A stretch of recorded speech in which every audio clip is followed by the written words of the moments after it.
नमस्कार।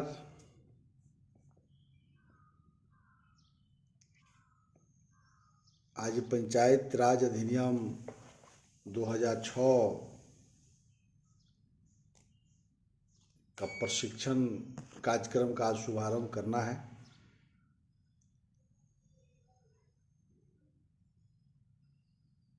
हम सभी जानते हैं कोरोना वायरस से पीड़ित पूरा देश ही नहीं पूरा विश्व इस त्रासदी को झेल रही है। हम सभी लॉकडाउन में अपने अपने घर में बंद हैं और यही एक उपाय भी है। सरकारें और गांव के सभी सामाजिक संगठन पदाधिकारी बुद्धिजीवी सभी लोग लगे हुए हैं कि हम सबको अपने अपने घर में रहना है। पंचायत चुनाव भी टलती हुई दिख रही है क्योंकि कोरोना वायरस से हम सब पीड़ित हैं। ऐसी परिस्थिति में हमने व्यक्तिगत रूप से यह विचार किया, केंद्र और राज्य की सरकार जो विकास करना चाहती है वो हमेशा हम बोलते हैं कि बगैर पंचायती राज को धरातल पर पहुंचाए हुए केंद्र और राज्य की सरकार चाहे जितना भी छटपटा ले, गांव गरीब किसान मजदूरों का विकास संभव नहीं है। अंतर ये है कि सरकार चाहती है कि डेवलपमेंट हो, पंचायत भी चाहती है, लेकिन गांव गरीब किसान मजदूर आम आवाम जो ग्रामीण लोग हैं पंचायती राज सिस्टम को नहीं समझ पा रहे हैं और उसको सिस्टम नहीं समझने से पंचायत प्रतिनिधि जो हैं वह निश्चित रूप से जो अपने कर्तव्यों का निर्वहन करना चाहिए, कानून के प्रति सजग होना चाहिए, वो नहीं हो पाते हैं। हम लोग हमेशा देखते हैं गांव में कोई साथी जुड़ा हुआ है, उसकी ज्ञान की बात आप हम सब जानते भी रहते हैं, लेकिन जैसे ही कोई जनप्रतिनिधि जीत जाता है, आरक्षण का लाभ मिल जाए, बिना आरक्षण का जीत जाए, मुखिया हो गया, प्रमुख हो गया, उसी दिन से लगता है कि हिंदुस्तान का संविधान सबका ज्ञान इसको प्राप्त हो गया। वो किसी से राय भी नहीं लेता है, किताबों का अध्ययन नहीं करता है। राज्य सरकार 4-4 किताब जारी किया। एक किताब मैं आपको दिखा रहा हूँ। ये किताब ऐसी 4 किताब राज्य सरकार ने सभी पंचायत प्रतिनिधियों को उपलब्ध कराया, जिसका अध्ययन न वो लोग करते हैं, ना गांव गरीब किसान मजदूरों के बीच से आम लोग करते हैं। इसका लाभ जो है ब्यूरोक्रेट्स जो अफसर हैं वो उठाते हैं और वही अफसरशाही कहा जाता है। और ये जब तक अफसरशाही रहेगी तब तक गांव गरीब किसान मजदूरों का विकास संभव नहीं है। तो जो पंचायत प्रतिनिधि होते हैं उनसे ज़्यादा ये जरूरी है कि गांव के जो सामाजिक लोग हैं, पढ़े लिखे लोग हैं, जो सेवानिवृत्त किसी भी विभाग के रिटायर्ड लोग हैं, उन लोगों को यह किताबों का अध्ययन करना पड़ेगा, इस सिस्टम को समझना पड़ेगा। यदि इस सिस्टम को हम आप नहीं समझते हैं तो विकास गांव तक पहुंचाना ये राज्य और केंद्र की सरकार चाहती रह जाएगी। पंचायत जब तक आपको धरातल पर नहीं उतरेगा तब तक नहीं होगा। इस बीच में हमने एक आज से शुरुआत किया है, लंबी यात्रा है, इसलिए मैं जो लोग भी जुड़ेंगे, अभी जुड़े हुए, उस सबको मैं अपने तरफ से स्वागत करता हूं कि आप हमको जो भी सुन रहे हैं, और जो लिंक बाद में देखेंगे, ये तो आज फेसबुक के पेज से मैं लाइव हूँ, ये हमेशा हमेशा के लिए ये रहेगा। मैं बिल्कुल किताबों से आज से शुरू करेंगे और चूँकि आज यही परिचय वगैरह चलेगा और कल से विधिवत इस बात को आप बहुत चीज़ जानेंगे। लेकिन आज चूँकि हम हैं तो कुछ जानकारी आज प्लेटफॉर्म जो भूमिका है वो आम लोग नहीं समझ पाते हैं, जिससे पंचायती राज अधिनियम जो है 2006 समझने में परेशानी होती है, वह परेशानी दूर हो जाएगा। अभी जो हम चर्चा करेंगे इसको ध्यान से हम लोगों को लेना होगा। आज का जो एक हम समझे कि ग्राम क्या है, ग्राम पंचायत क्या है, ग्राम सभा क्या है और वार्ड सभा क्या है, ये चार कंसेप्ट जब तक आम लोगों को दिमाग में नहीं बैठेगा। अब ग्राम क्या है, अब तो सब लोग जानते हैं ग्राम पंचायत चुनाव हो रहा है, लेकिन इसमें भेद है। एक ग्राम हम उसे कहते हैं जो पहला धारा आप देखेंगे पंचायती राज अधिनियम के, तो उसमें संक्षिप्त नाम, विस्तार और प्रारंभ, तो इसका नाम हो गया बिहार पंचायत राज अधिनियम 2006 और इसका विस्तार पूरे बिहार में ये लागू होगा। दूसरी जो एक्ट में जब जाएंगे तो उसमें कई शब्द आएगा, जैसे ग्राम आएगा, तो ग्राम उसे कहते हैं जो आपके राजस्व ग्राम को हम समझते हैं।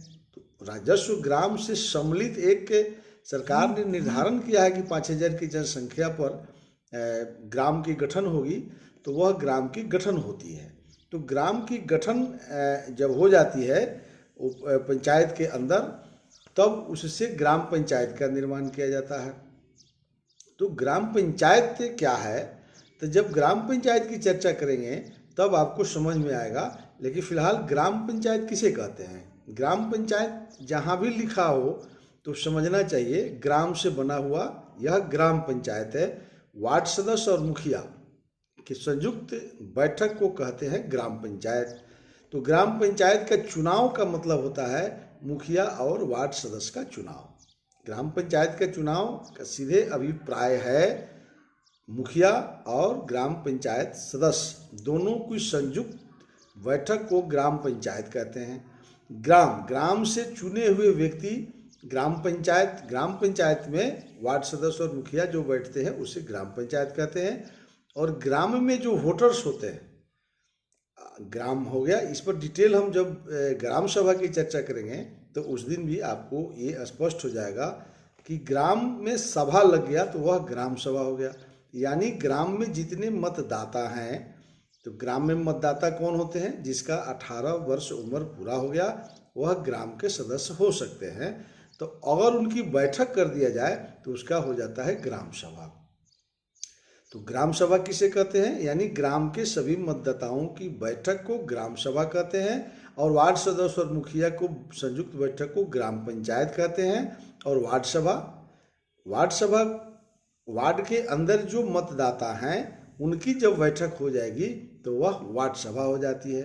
तो वार्ड सभा की क्या भूमिका है विकास में, ग्राम सभा की क्या भूमिका है, और ग्राम पंचायत की क्या भूमिका है, और ग्राम की क्या भूमिका है। तो ग्राम की भूमिका आप स्पष्ट अब हम समझ गए होंगे कि ग्राम किसे कहते हैं। यानी ग्राम वह है जो कई राजस्व ग्राम से मिल करके, कई रेवेन्यू विलेज से मिल करके एक ग्राम की गठन होती है। 5000, 6000, 7000, जिसको आम लोग समझते हैं कि ग्राम पंचायत की गठन हो गई। तो ग्राम पंचायत उसको नहीं कहते हैं, ग्राम हो गया ये। और ग्राम में जब पंचायत जुट जाएगा, तो पंचायत इसलिए जुटता है कि पंचायत राज अधिनियम है, बिहार पंचायत राज अधिनियम है। तो पंचायत राज अधिनियम यानी ग्राम और पंचायत को जोड़ देने से ग्राम पंचायत हो जाती है।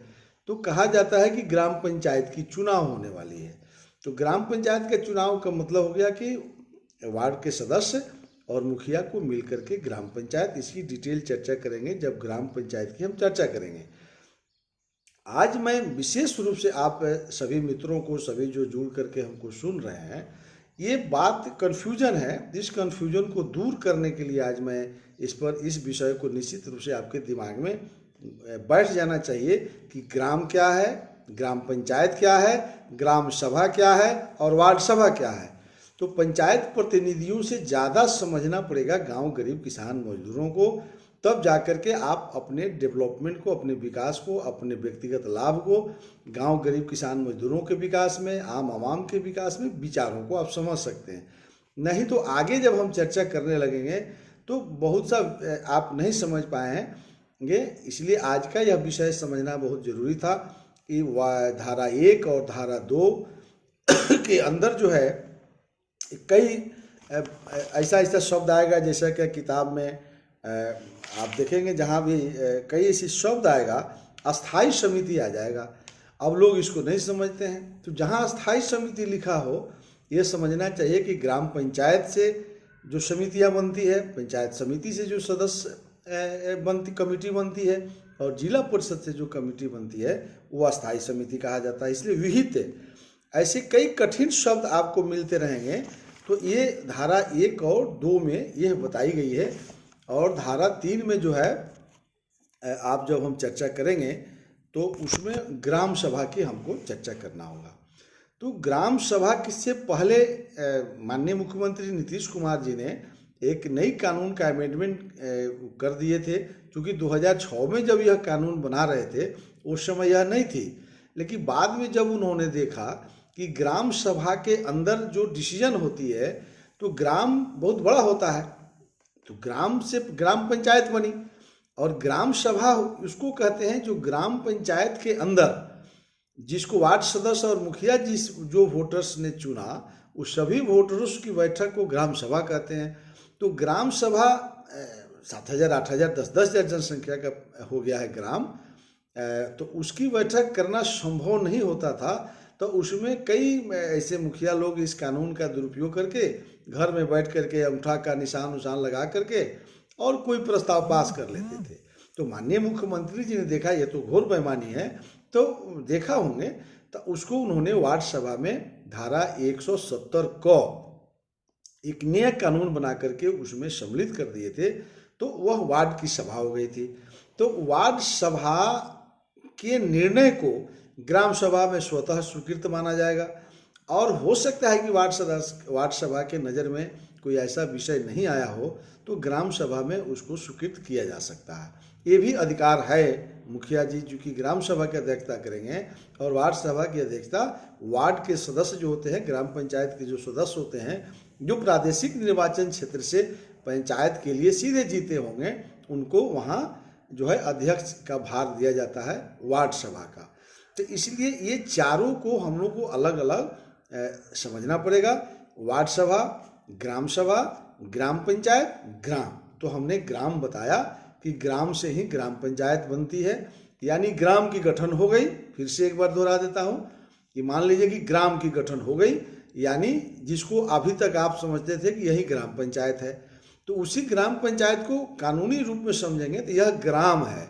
मान लीजिए उस ग्राम में 7,000 वोटर्स हैं, तो अब ग्राम से क्या चुनना है, तो ग्राम पंचायत का चुनाव करना है। तो ग्राम पंचायत का चुनाव करने के लिए 2 पद होते हैं, एक ग्राम पंचायत सदस्य जिसको हम लोग वार्ड सदस्य समझते हैं, और दूसरा मुखिया का पद होता है। तो ग्राम पंचायत सदस्य यानी वार्ड के सदस्य और मुखिया का चुनाव, उसी को कहा जाता है ग्राम पंचायत चुनाव। पंचायत समिति का चुनाव, तो जैसे ही पंचायत समिति शब्द लिखा हो तो समझ जाइए इसका जो है धारा 2 में जब पढ़ेंगे तो धारा 2 के पंचायत समिति देखेंगे, मैं किताब से आपको बता दूंगा। तो पंचायत समिति जहाँ भी लिखा हो तो उसको समझ जाना है कि यह प्रखंड के लिए चुनाव है, इसको ही पंचायत समिति हम लोग कहते हैं। ये मौ में है, धारा 2 के मौ में पंचायत समिति से अभिप्रेत है इस अधिनियम का अधीन प्रत्येक प्रखंड के लिए गठित पंचायत समिति।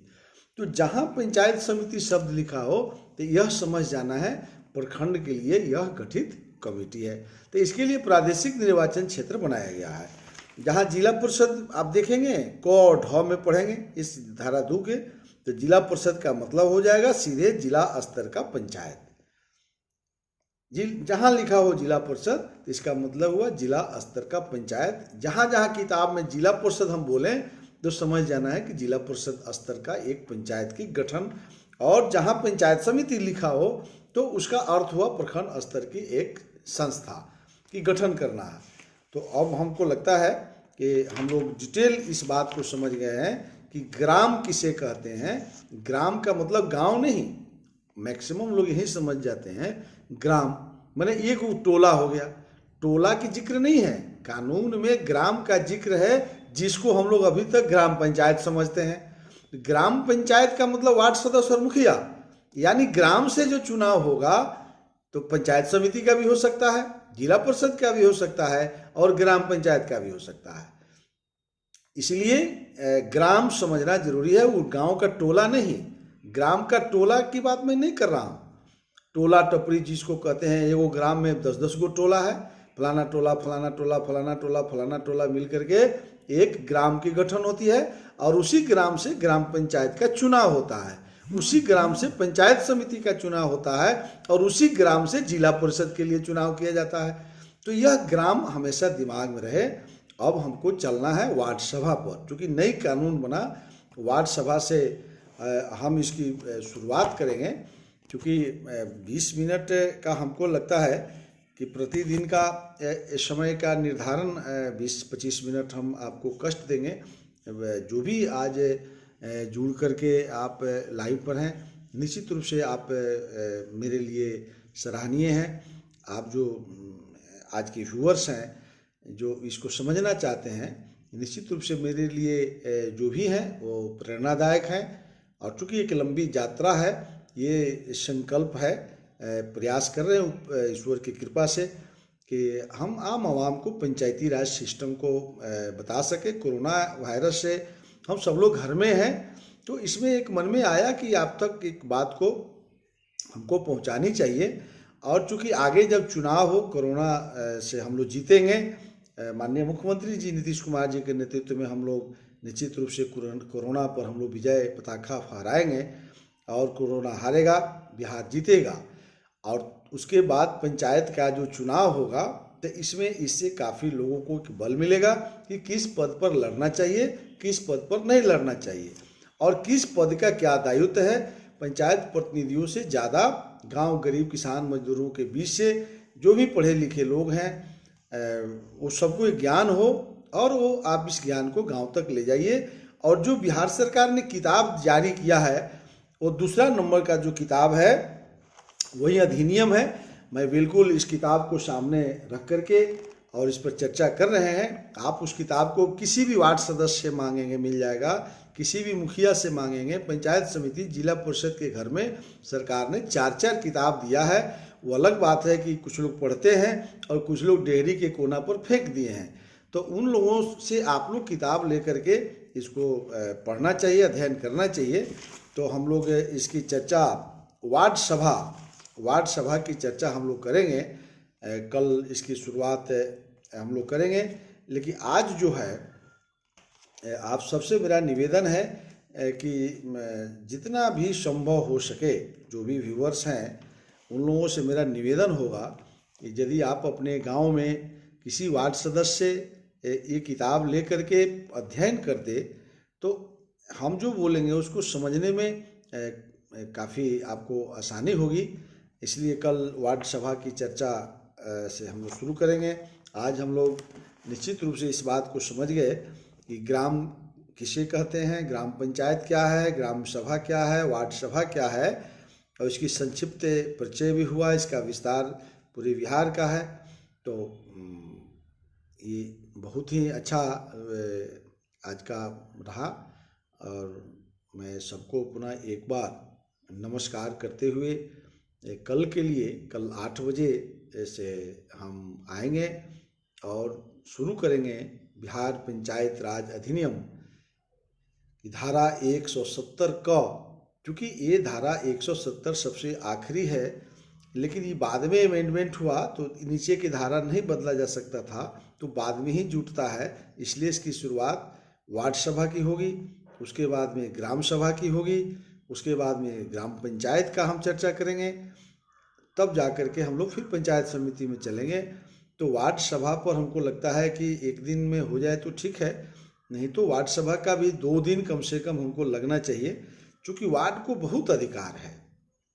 वार्ड सदस्य को जो माननीय मुख्यमंत्री नीतीश कुमार ने जो अधिकार दिया है, जब कल हम लोग चर्चा करेंगे तब आपको समझ में आएगा कि वार्ड सदस्यों को, वार्ड सभा को कितना अधिकार है।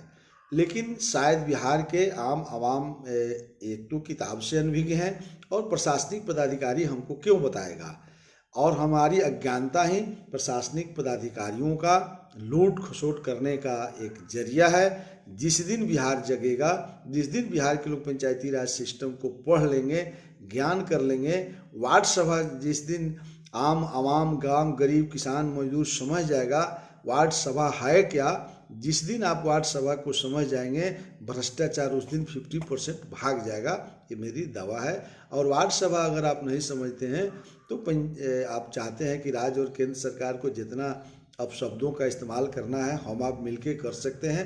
राजनीति करने का एक जरिया है। आंदोलन करिए, नीतीश कुमार के खिलाफ में करिए, नरेंद्र मोदी भारत के माननीय प्रधानमंत्री जी के खिलाफ करिए, जो भी सरकार आएगा उसको, ये प्रजातंत्र है, आंदोलन करते रहिए, कुछ होने वाला नहीं है। अगर कुछ होना है तो इसी वार्ड सभा और ग्राम सभा और ग्राम पंचायत को पूरी सख्ती से ज़मीन तक पहुंचाइए और हकीकत जो किताबों में बंद है उस किताबों की जानकारी गांव गरीब किसान मजदूरों के बीच में जाए।